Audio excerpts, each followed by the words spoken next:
Hey guys, Scheming Off the Grid here. We just got our TurboGrafX 16 Mini in the mail, and we started thinking, do we want to see more of these mini consoles, or is this fad just need to get over with already? Today we're going to tell you our thoughts on retro mini consoles. What are we drinking today? Today we're drinking Cane and Maple by Confluence Brewing Company. It's a rum, double barrel-aged Russian Imperial Stout. All right, you know the drill. Make sure you hit that subscribe button and ring that bell icon so you never miss an upload. And sit back, relax, pour yourself a beer if you care to, and let's talk about mini consoles and if they need to keep going or just go away already.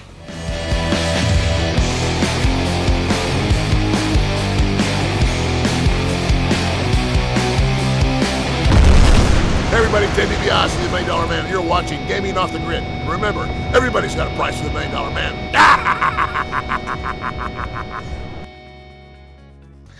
Retro mini consoles, or classic consoles, have been being released in droves. We had the NES Classic, the SNES Classic, PlayStation got their hat in the ring, Sega, now we've got this TurboGrafx 16 Mini, and then there's a ton of other bargain bin, dollar store, AT game wannabes that are pieces of shit. But overall, we're here today to talk about, like, do we want to see these things keep going? Are we getting annoyed with them yet?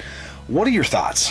Well, first off, I'm super excited that we finally got the TurboGrafx Mini because I don't know anything about it. So that's one pro that I love about mini consoles is it's a good introduction into a console that maybe you didn't play growing up, which is perfect for the Genesis Mini, the TurboGrafx Mini, because I didn't play those growing up. So when I got those, I was like, yes, I can finally play these games. It's a cheap, like, best of. I think the main thing with all of these is quality.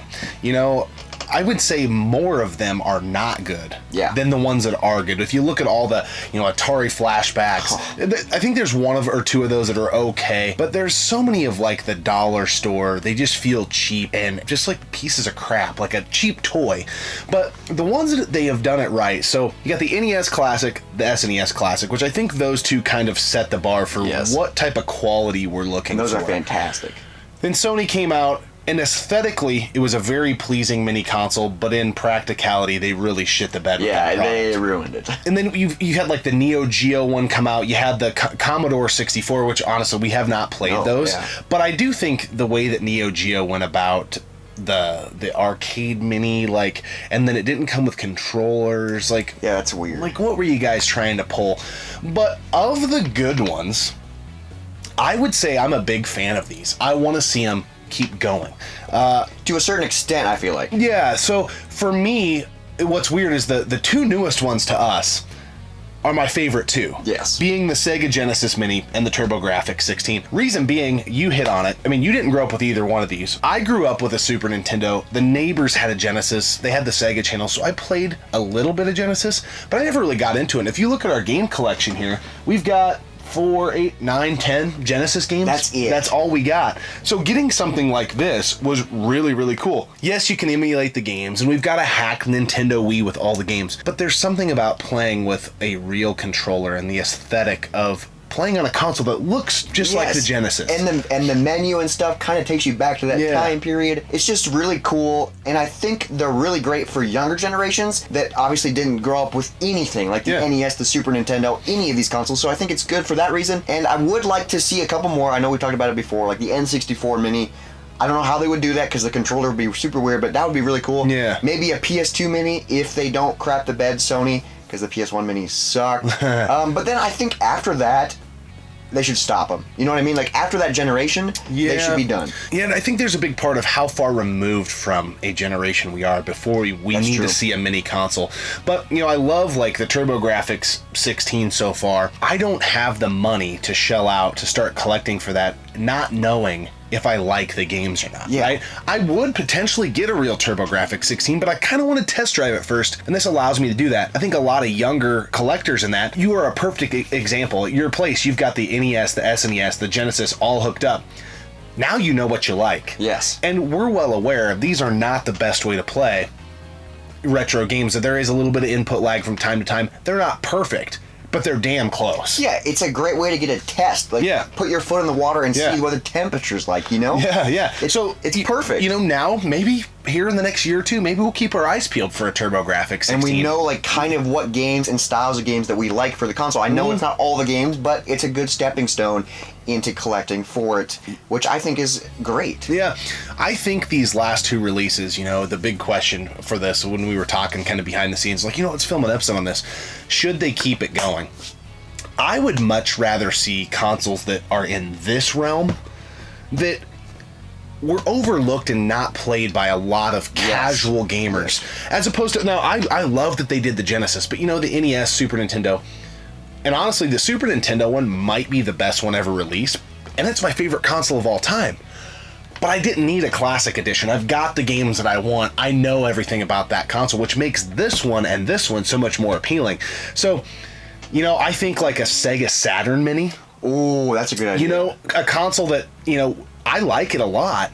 I've got 10, 12 games, but it's so expensive to collect for that I just can't really go much deeper into collecting for it than I already have. Jaguar Mini? That would be so amazing. Cool. Yeah, because those consoles didn't do very well, but there's some really cool things on. It just shine a new light on those consoles. It'd be awesome. I think that is where I would prefer to see it go, Like a PS2 Mini. We even did an episode on it.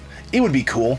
We would both buy one. But, dude, we've got almost every PS2 game we could even imagine having. We've been so blessed with the PS2 collection. They're dirt cheap, so collecting for it is not really... You don't have to invest a lot of money. With, like, the Saturn or the Jaguar or something like that, you kind of have to put a lot of money because they're not as popular. Yeah, and I think, like, the Dreamcast would be another good one. Yes. N64, we both want it, but, again... Our collection is there. I think enough people played the N64. It would do very well, I'm sure. But the ones that I'm looking forward to, if they continue this train, are those lesser known consoles to us because it gives us a chance to play the library. We've got a ton of Dreamcast games, so I'm not super worried about us. But I feel like there's a lot of people out there that don't give the Dreamcast enough credit. Yes, and they kind of overlook it. Yeah. And to be honest, growing up, I didn't know about the Dreamcast. I didn't even know it was a thing until a couple years ago when I got into video game collecting. I was like, oh, the Dreamcast is a real console? Yeah. So I think the Saturn, the Jaguar, Dreamcast, if they can go down more of this road than that mainline road, I think that for, just younger gamers, I think it would give them a chance to go through history and play the games. And I think these are a great snapshot, introductory. Again, we prefer playing things on original hardware. We say it all the time. If you guys watch the channel, you know that. But I'm not ready for these to go away yet. No. I'm ready for the bad ones to go away. Yes. I kind of want to have my cake and eat it too. I don't want all the shitty AT games. They're so bad. To keep coming out.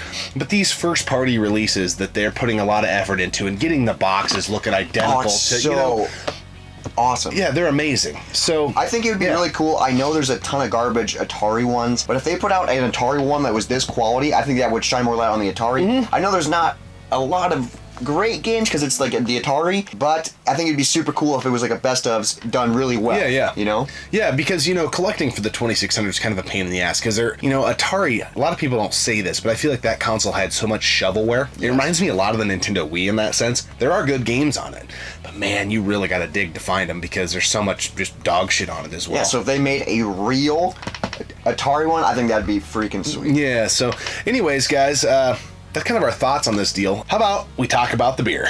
Yes, we're drinking Cane and Maple by Confluence. This is a rum, double barrel-aged Russian Imperial Stout. This is a limited release. Taproom only. Taproom only. That's why it's in a 32-ounce growler. Yeah. What do you think?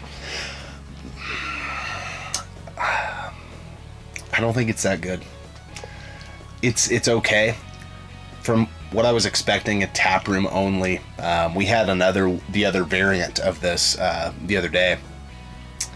They're not bad, but they're not a top shelf Imperial Stout either. No, I mean, I get the burn and I get like the stout taste. Yeah. But like the flavor, like the maple, the rum, I don't really taste it. Yeah. I get a little bit of sweetness from the rum, which kind of makes it a little bit sweeter, but man, I wish there was like a good maple taste. The nose is really good, so I don't know where all the flavor went. Yeah. I'm kind of disappointed by this. Yeah, I mean it's not terrible. No, I mean it's an enjoyable brew, but this is definitely not, for what we paid, and only being able to get it in the tap room. I was expecting something a little more exquisite, middle of the road Imperial Stout. Yeah. I mean, but it's always fun trying new things and experimenting when you're making beer. So yeah, and Confluence is a great brewery, so don't take it that way. If you ever come through the Des Moines, Iowa area, they're definitely a brewery you want to hit. Honestly, they're probably batting about 400 for us. I mean, we have a lot of good brews from them, but there are some that we're like, come on, guys, you could do a little bit better. Yeah, you could do better, but not terrible. Yeah, so guys, in the comment section below, are you burnt out on retro mini consoles? Or is the train just getting rolling? Which consoles do you want to see come out in the mini form? Maybe you're watching and you're like, I hate those things. I play OG hardware all the way. You know, we love our original hardware, but I think the ability to get like a little taste and put your toe in the water of a console you never owned before is really cool with these mini consoles. And icing on the cake is the ease of access. HDMI, play it on your modern TVs. You can take it anywhere. It's this big, you know. Yeah. It's a great introduction. Yeah. So anyways, we hope they keep the train rolling and focus on some more of the obscure consoles that we never got our grubby mitts on. Guys, we always appreciate you tuning in and subscribing to the channel. Keep gaming. Keep drinking. We'll see you next time right here on Gaming Off the Grid. All right. That guy's rolling? Yep. Okay. Rum, double barrel aged Russian Imperial Stout. What are we drinking today? Today we're drinking Cane and Maple by Confluence Brewing Company. It's a rum barrel aged double barrel aged Russian Imperial Stout. Rum double barrel aged. Cane and maple syrup. So many fucking words. Today we're drinking Cane and Maple by Confluence Brewing Company. It's a rum double.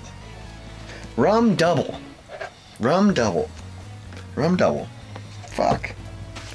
Me. Hey guys, Gaming Off the Grid here. Hey guys, Gaming Off the Grid here. Mini consoles are popping up everywhere. It is the big thing right now, and TurboGrafX 16 just got theirs out on the market. Do we want to see this thing? I don't even know what to say. I'm going to take a walk. I just don't even feel right.